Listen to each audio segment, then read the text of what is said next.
A paz do Senhor Jesus a todos vocês. Obrigado aqui pela nossa primeira reunião aqui do Projeto Cristorama.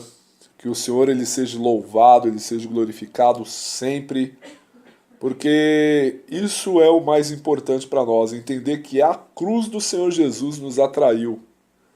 Realmente é a cruz do Senhor que nos atrai. É essa cruz que quando a gente levanta ela em qualquer lugar, aqueles que pertencem ao Senhor vão olhar para essa cruz. Eu quero trazer para vocês o tema da palavra de Deus de hoje, que é o que aprendemos com a cruz de Cristo. Esse é o tema da palavra do Senhor. Hoje, a gente pode aprender muito com essa situação, aquela situação do Gólgota, aquela situação que a gente conhece como o mais importante da história, a crucificação para nós cristãos. Alguns comemoram a data como a data do Natal, né? Como uma data comemorativa mais importante que nasceu o Salvador. Realmente não deixa de ser uma data importante. Mas quando a gente fala de ressurreição, a Páscoa ela tem também essa mesma importância, e talvez até maior, porque foi na Páscoa que ressuscitou o nosso Salvador, foi na Páscoa que o nosso Salvador ele venceu a morte. E vamos começar lendo a palavra de Deus em Lucas 23, do verso 33 a 43, que nos diz o seguinte: E quando chegaram ao lugar chamado A Caveira, algumas traduções de vocês está Gólgota, ali o crucificaram e aos malfeitores, um à direita e outro à esquerda. E dizia Jesus: Pai, perdoa-lhes, porque não sabem o que fazem. E repartindo as suas vestes, lançaram sortes. E o povo estava olhando. E também os príncipes zombavam dele, dizendo: Aos outros salvou, salve-se a si mesmo, se este é o Cristo, o escolhido de Deus. E também os soldados o escarneciam, chegando-se a ele e apresentando-lhe vinagre, e dizendo: Se tu és o rei dos judeus, salva-te a ti e a ti mesmo. E também por cima dele estava um título, escrito em letras gregas, romanas e hebraicas: Este é o rei dos judeus. E um dos malfeitores que estavam pendurados blasfemavam dele, dizendo: Se tu és o Cristo, salve-te a ti mesmo e a nós. E respondendo, porém, o outro repreendeu-o, dizendo: Tu nem ainda temes a Deus, estando na mesma condenação? E nós, na verdade, com justiça, porque recebemos o que os nossos feitos mereciam. Mas este nenhum mal fez. E disse a Jesus: Senhor, lembra-te de mim quando entrares no teu reino. E disse-lhe Jesus: Em verdade te digo que hoje estarás comigo no paraíso. Até aí, vamos orar para que a compreensão da palavra de Deus venha até nós e que o Senhor ele possa iluminar cada vez mais o nosso entendimento. Pai de amor, em nome de Jesus, o Senhor é exaltado e glorificado.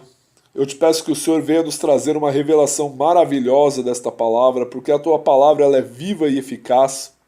A tua palavra é a única que a gente lê com o autor do lado. A tua palavra, ela nos enche, nos transforma. Que essa palavra, Senhor, ela traga um direcionamento na nossa vida, que nós possamos ser marcados por ela. Repreende, Senhor, em nome de Jesus, toda distração, todo levante de Satanás, seja repreendido em nome de Jesus, Pai. Que o Senhor possa estar passeando no meio de nós. Eu sei que a nossa oração ela é redundante, Pai, mas que o Senhor passeie no meio de nós, que o Teu Santo Espírito nos marque e ministre o nosso coração. E em Ti, Senhor, nós confiamos e entregamos esta palavra a Ti, em nome de Jesus. Amém. Aleluia. Glórias a Deus. Glórias ao Senhor. Esse é um dos momentos mais importantes da humanidade. É aquele momento em que Jesus, o Cordeiro Pascual, estava sendo entregue por conta dos pecados de todos os homens. A palavra de Deus em João diz que no princípio era o Verbo estava com Deus e o Verbo se fez carne. E esse Verbo de Deus, a palavra de Deus, se fez vida para nós, porque por meio dele, por intermédio dele foram feitas todas as coisas. Realmente, como diz aquele cântico, aquele louvor, a ele a glória.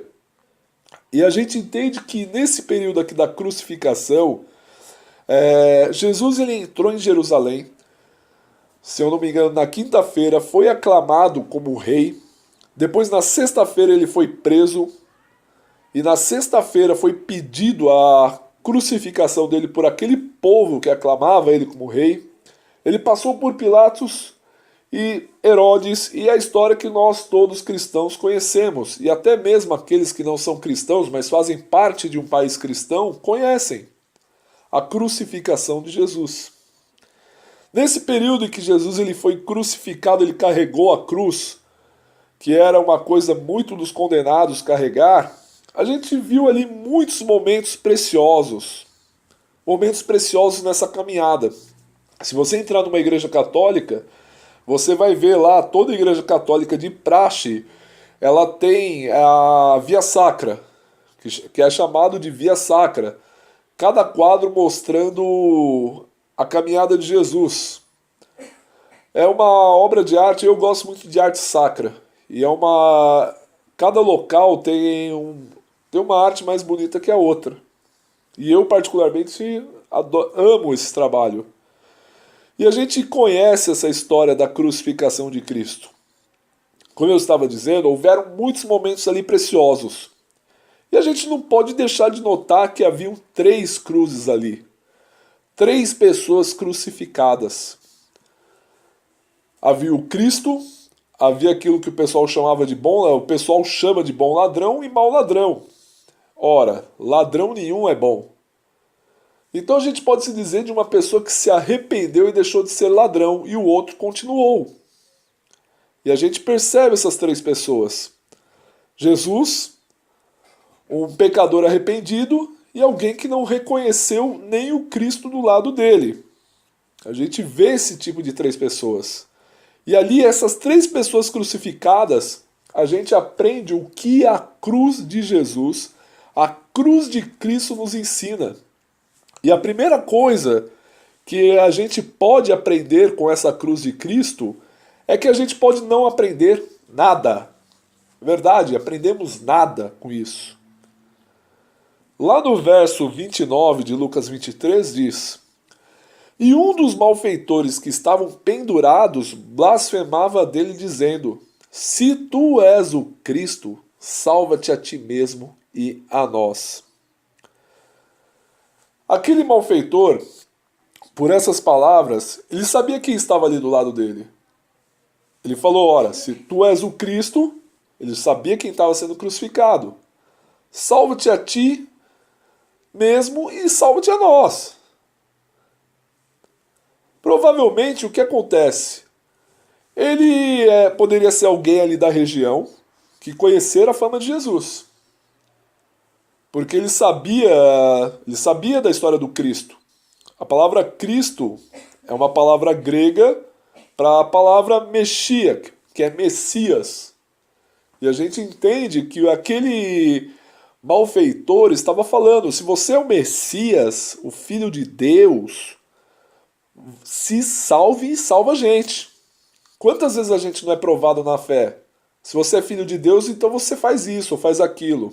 E até hoje existem malfeitores que falam isso para nós. As escrituras não nos dizem que era essa pessoa. Todavia, a gente pode subentender que ele era conhecedor dos costumes de Israel.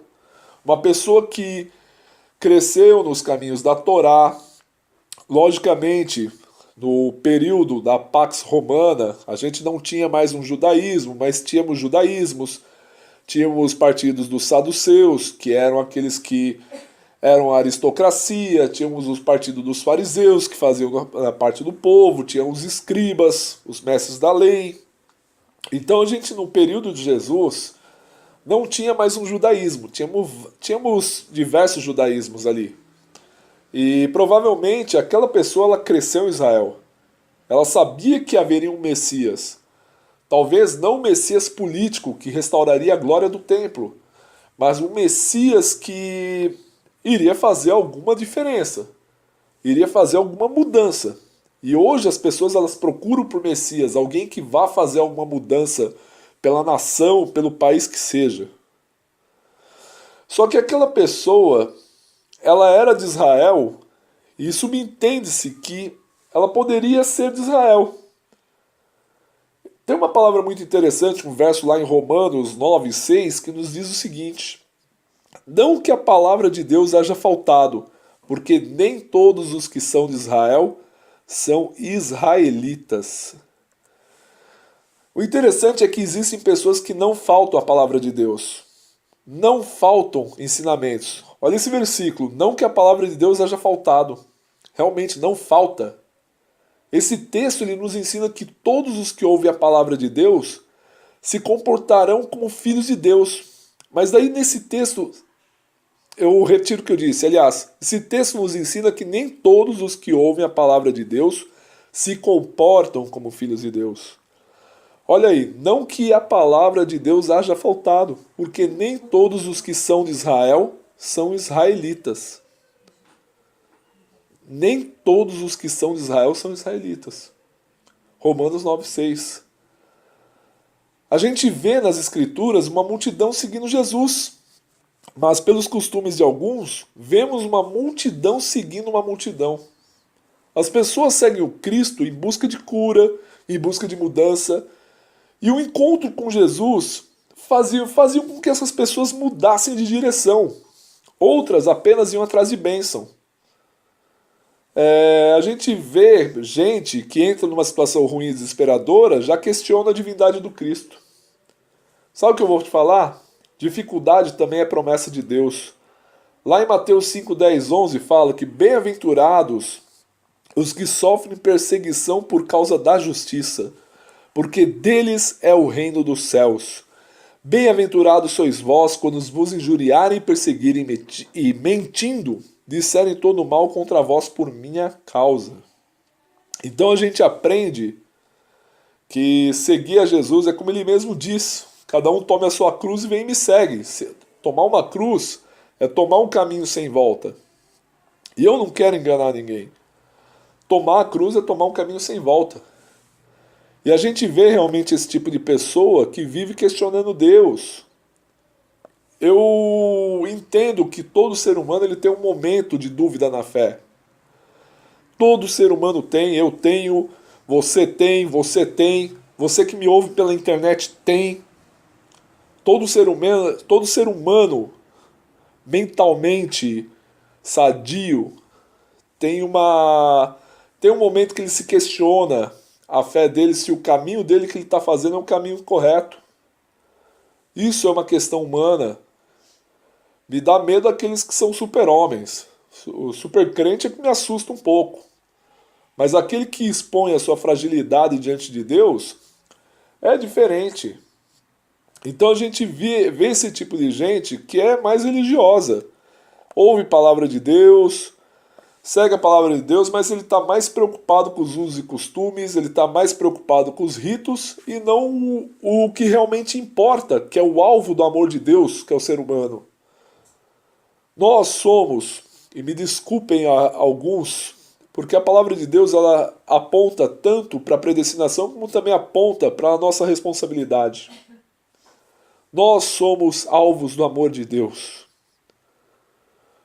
E muitas vezes a nossa religiosidade nos afasta de querer demonizar o outro. Querer demonizar a face de Deus no rosto do outro. E entender que aquele outro é tão miserável quanto eu e você, porque nós carecemos da glória de Deus. Então é gente que não falta a palavra de Deus, conforme a gente leu aqui em Romanos 9. É gente que não falta a palavra de Deus.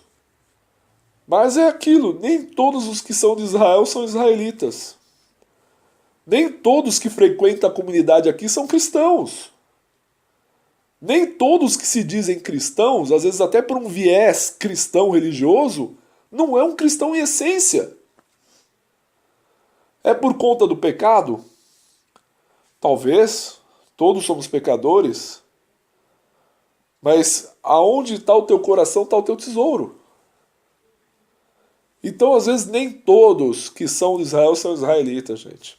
Então, o que a gente aprende com esse malfeitor crucificado ao lado da cruz, o que esse malfeitor ele aprendeu com a cruz de Cristo, a gente corre o risco de não aprender nada com isso. A gente corre um risco enorme de não aprender nada. E depois a gente ficar questionando Deus.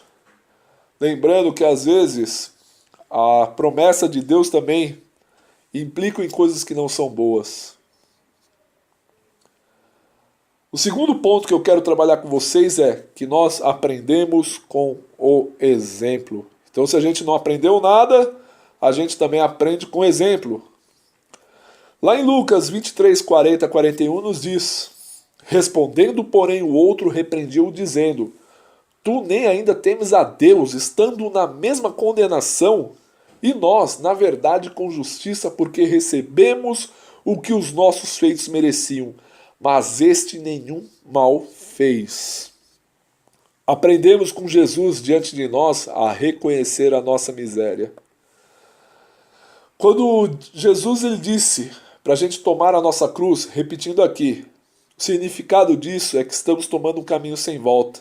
Em Lucas 9:23 diz: e dizia a todos: se alguém quer vir após mim, nega a si mesmo, tome cada dia a sua cruz e siga-me. Aqui o que o Senhor fala não é para você anular a sua característica ou anular aquilo que você aprendeu. Porque a palavra de Deus diz que a gente ama o Senhor de todo o nosso coração e de todo o nosso entendimento. Ou seja, quer comais, quer bebais ou façais qualquer outra coisa, que a gente faça para a glória de Deus. Ou seja, a gente não se anula para a glória de Deus, a gente anula o nosso pecado. Ele falava nesse discurso que ele estava trilhando um caminho sem volta, de que iria morrer e ressuscitar. A esperança da fé cristã não é viver como um fantasminha quando se morre, mas da ressurreição em Cristo. Aqui em Lucas 9, Jesus vai mais além, no verso 24 e 25. Porque qualquer que quiser salvar a sua vida, perdê-la-á, mas qualquer que por amor de mim perder a sua vida, a salvará. Porque que aproveita o homem granjear o mundo todo, perdendo-se ou prejudicando-se a si mesmo. Na cruz de Cristo, aquele malfeitor arrependido, que muita gente confunde que Jesus escolhe o ladrão, o que é um engano, mostra que Jesus ele escolhe pecadores arrependidos e não ladrão, porque ladrão ele não vai fazer parte do reino dos céus. Então ele escolhe um pecador arrependido. Pessoas que diante da presença de Deus reconhecem a sua miséria e a sua incapacidade de se salvar. O ateísmo em si ele não está ligado a saber ou não saber da existência de Deus. Você pode ver Deus pessoalmente, estar de cara com os milagres, sinais, prodígios, maravilhas e ainda assim continuar ateu por dentro.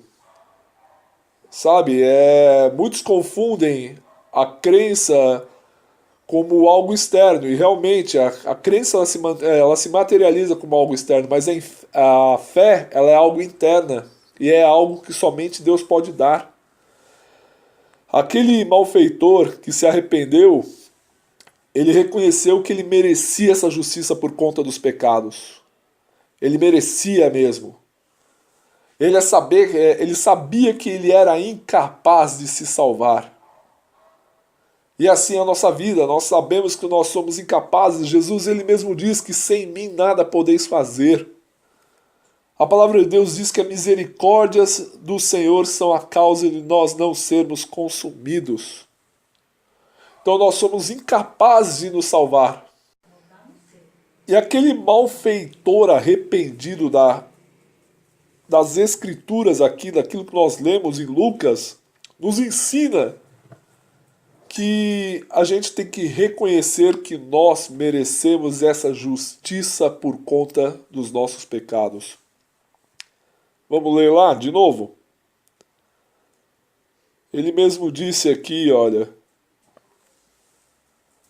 no verso 41, e nós, na verdade, com justiça, porque recebemos os nossos feitos, o que os nossos feitos mereciam, mas este nenhum mal fez.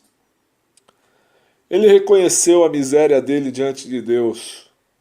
Diferente de muitos religiosos que não reconhecem a própria miséria. É mais preocupado, não que a gente não se preocupe em dar um bom testemunho porque a gente carrega a imagem de Cristo, mas tem gente que se preocupa mais com o que vai ser falado, do que vão falar de si, do que não. E Jesus ele mesmo disse que vão mentir contra nós. Jesus mesmo disse, o religioso ele até mente. Na crucificação de Jesus, no julgamento de Jesus, se você pegar os evangelhos, tinha gente que mentia, alegando coisas contra ele. Olha que aquilo é a pessoa desrespeitando o mandamento da lei de Deus para condenar alguém, os religiosos. Eu sei que todos nós temos um pouco de religião em nós. O ser humano ele é místico por natureza, ele olha para o céu, principalmente nós brasileiros, a gente olha para o céu esperando alguma resposta dos céus. Então a gente acaba criando a nossa religiosidade. E aquele malfeitor arrependido, ele fez isso, ele reconheceu a miséria dele diante de Deus. Ele sabia e nós sabemos, torna a repetir, que nós somos incapazes de nos salvar. E ele voltou para o Senhor e afirmou: Senhor, lembra-te de mim quando chegar no seu reino. E Jesus ele disse que hoje mesmo você estará comigo no paraíso. Eu acho muito lindo isso aí, porque em Cristo Jesus, ali naquele sacrifício, ele cumpriu toda a lei. Ele cumpriu as cerimoniais, as morais, as civis, e ressignificou no seu discurso a lei e os profetas. Em todo o discurso de Jesus nós podemos observar os mandamentos da lei de Deus. Por isso que o Antigo Testamento ele não está desvinculado do Novo Testamento. As pessoas entregavam sacrifícios naquela época do Messias que estavam por vir. A gente presta culto hoje pelo Messias que já veio e que vai voltar para resgatar a sua igreja. Por isso que hoje nós somos chamados para ser as suas testemunhas. Somente uma testemunha de Jesus procura imitá-lo. E com a ajuda do Espírito Santo e com a vida de oração e palavra, a gente pode ser um farol para esse mundo, um farol que aponta para o Cristo. Se você reconhece essa salvação, pare de insultar o Senhor se comportando como o primeiro malfeitor. Pare de ofender o Senhor com mau testemunho. Para aqueles que tropeçam, saiba que o Senhor te levanta, pois o seu sacrifício na cruz foi perfeito para que nele nós possamos ter redenção. Isso está fora do texto aqui, gente. Daquilo que eu preparei. Mas a gente pode ver aqui em Lucas 23 ainda. Se você está com a sua Bíblia aberta aí. Eu achei muito interessante. E também por cima dele, que no versículo, estava um título escrito em letras gregas, romanas e hebraicas. Este é o Rei dos Judeus. Caio Fábio, numa das suas pregações, e eu não esqueço isso aí, foi muito fundamental, essa foi a palavra que levou ele para Cristo. Ele disse que ele estava tão abafado de cocaína que ele entrou na igreja lá e ele viu um pastor pregando. Ele não estava entendendo nada com nada. E aí, parece que aquilo chamou a atenção, que o pastor disse aquilo ali, ó. Sabe por que em cima da cruz de Jesus estava escrito em grego, romano e hebraico, esse é o Rei dos Judeus? Aí o Caio ele parou, não, quero saber. Porque Jesus estava dizendo para a filosofia, que era o costume dos gregos. Estava dizendo para o império, para a política, que é coisa dos romanos. E estava dizendo para a religião, que era coisa dos hebreus. Que ele é o rei. E a gente entende que para tudo que nós fizermos nessa vida, Jesus Cristo é o Rei. Se você que está ouvindo esta palavra e falta ter esse reconhecimento do Rei Jesus na sua vida, feche teus olhos e curva sua cabeça. Reflita, medite.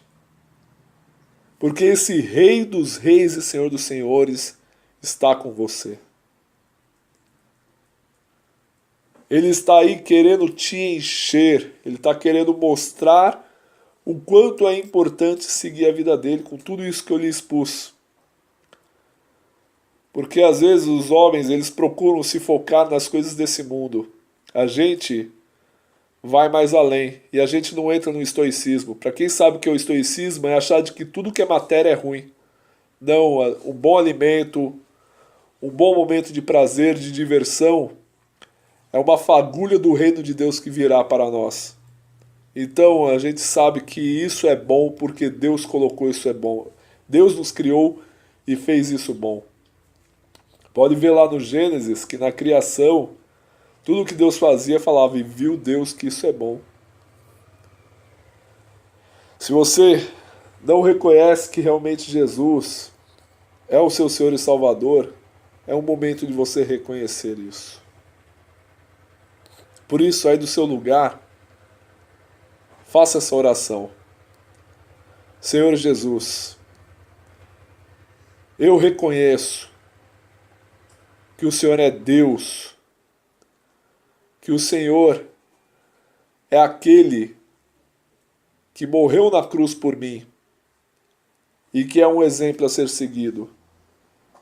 Por isso, diga seu nome aí, Eduardo, aceito Jesus como meu único e suficiente Salvador na minha vida, para que nele eu possa viver vida e vida em abundância. Glória a Deus. Se você fez essa oração pela primeira vez, eu fico feliz. Procure realmente uma comunidade cristã, local em que se prega a palavra de Deus, e venha aprender cada vez mais conosco também. E vamos orar para encerrar essa palavra. Pai, obrigado por esta palavra. Obrigado por esse momento de culto que nós estivemos aqui na comunidade Cristorama, do Projeto Cristorama. Obrigado, Senhor, por aqueles que estão ouvindo esta palavra na internet ou aonde for o local. Obrigado, Senhor. Que nós possamos aprender com o Senhor, que é o maior exemplo de todos, e que nós possamos ser as suas testemunhas, em nome de Jesus. Amém, amém, amém. Aleluia. Glória a Deus.